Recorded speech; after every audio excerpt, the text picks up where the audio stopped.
شاعر فرماتے ہیں مذہب کے نام پر ظلم و ستم ہم نہیں کرتے، وفا کی آڑ میں سیاست ہم نہیں کرتے، زمین کے اندر جاتے ہیں تو غسل کر کے ہندوستان کی مٹی کو ناپاک ہم نہیں کرتے۔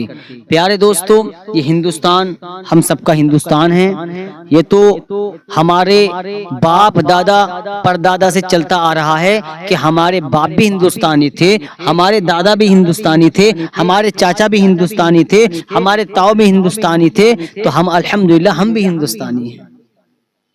ابھی 4-5 دن پہلے غازی آباد میں ان مظلوم ان غریب مسلمانوں پر ظلم ہوا۔ پیارے دوستو، ہم کیا تھے اور اس سیاست میں آن کے ہم نے اپنے ہی ہندوستانیوں کے ساتھ ہم نے دغا کی، ان کے ساتھ غداری کی، یہ غلط بات ہے۔ تم غریب مسلمانوں کو مار رہے ہو،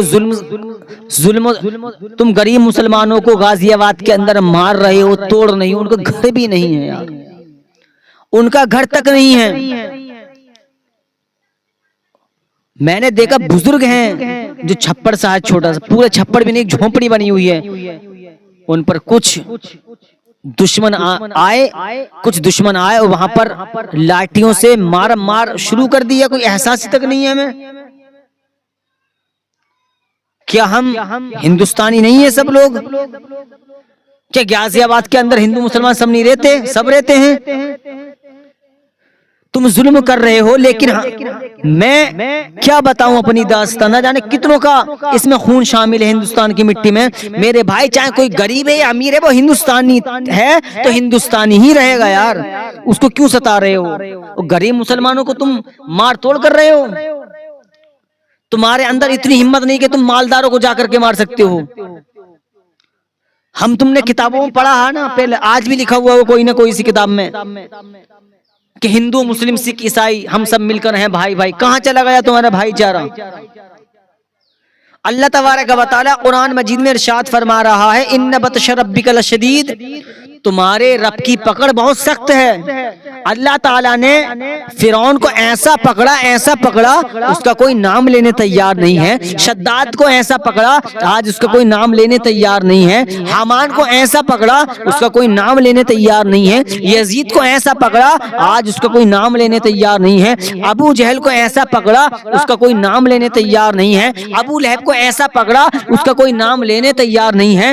لیکن جس نے اللہ کی اطاعت میں، اللہ کے رسول کی اطاعت میں اطاعت کی، یعنی کہ اللہ تعالیٰ کی رضا میں راضی رہا، اللہ تعالیٰ کی رضا میں راضی رہا، آج اللہ تعالیٰ کے نبی کے صحابہ اللہ کے نبی کے صحابہ اللہ کے نبی کو ماننے والے کل بھی چمک رہے تھے، آج بھی چمک رہے ہیں۔ ہسٹری اٹھا کر کے دیکھو، حضرت ابوبکر صدیق، ہسٹری اٹھا کر کے دیکھو، حضرت ابوبکر صدیق رضی اللہ تعالی عنہ آج بھی پوری دنیا میں چمک رہے ہیں، پوری دنیا میں ان کا ڈنکا بج رہا ہے۔ فاروق اعظم کو کوئی نہیں جانتا، فاروق اعظم کو پوری دنیا جانتی ہے۔ عثمان غنی کو کوئی نہیں جانتا، پوری دنیا عثمان غنی کو جانتی ہے۔ ارے مولا علی کو کون نہیں جانتا؟ مولا علی کو پوری کائنات جانتی ہے، پوری دنیا جانتی ہے۔ امام حسن کو پوری دنیا جانتی ہے، امام حسین کو پوری دنیا جانتی ہے۔ آج تم جو ظلم کر رہے ہو، یاد رکھو ایک دن انقلاب آئے گا، اور انقلاب ایسا آئے گا جن دشمنوں نے غریبوں کو ستایا ہے، جن دشمنوں نے، ان ظالموں نے غریب مسلمانوں کو ستایا ہے،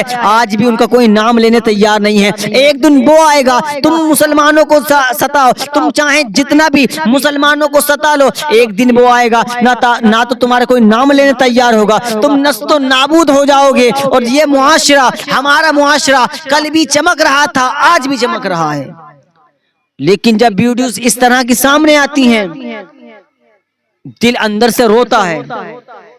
ان غریب مسلمانوں کی کیا خطا تھی؟ مجھے لگتا ہے وہ لوگ اس لیے مار رہے ہیں کہ وہ زمین پر قبضہ کر سکیں۔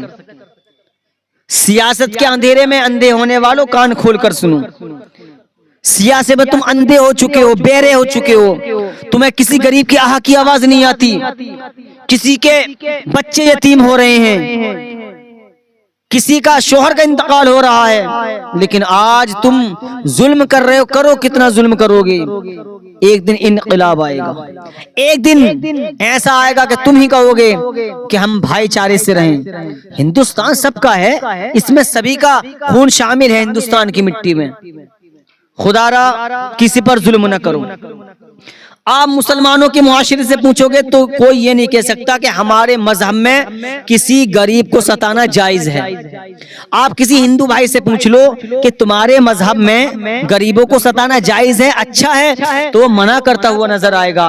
شیعہ کو لے لو، ان سے پوچھو کہ تمہارے مذہب میں کہ غریبوں کو ستانا، مارنا، توڑنا، بلا وجہ میں غریبوں کو گھر اجاڑنا جائز ہے، تو وہ یہ کہے گا اچھی بات نہیں ہے، جائز نہیں ہے۔ کسی بھی مذہب والے سے پوچھ لو، ہندو ہو، مسلمان ہو، سکھ ہو، عیسائی ہو، کسی بھی مذہب والے سے پوچھ لو، وہ یہ کہتا ہوا نظر آئے گا ہمارے مذہب میں نہ ہی کسی غریب کو ستانے کا حکم ہے، نہ ہی کسی غریب کے گھر اجاڑنے کا حکم ہے۔ ہمارے مذہب میں ہے کہ بھائی چارے سے رہو۔ چاہے تم ہندو بھائی کو اٹھا لو، اس سے پوچھ لو، بتاؤ تمہارے مذہب میں بھائی چارے کا کوئی سلسلہ ہے؟ وہ کہتا ہوا نظر آئے گا ہاں ہمارے یہاں یہ سکھایا جاتا ہے کہ ہندو، مسلم، سکھ، عیسائی ہم سب مل کر ہیں بھائی بھائی۔ پیارے دوستو، خدا را کسی پہ ظلم نہ کرو، چاہے کوئی سا مذہب والا ہو، چاہے ہندو ہو، مسلمان ہو، سکھ ہو، عیسائی ہو، کوئی سے بھی مذہب والا ہو، خدا را ان پہ ظلم نہ کرو، اللہ کی پناہ لو۔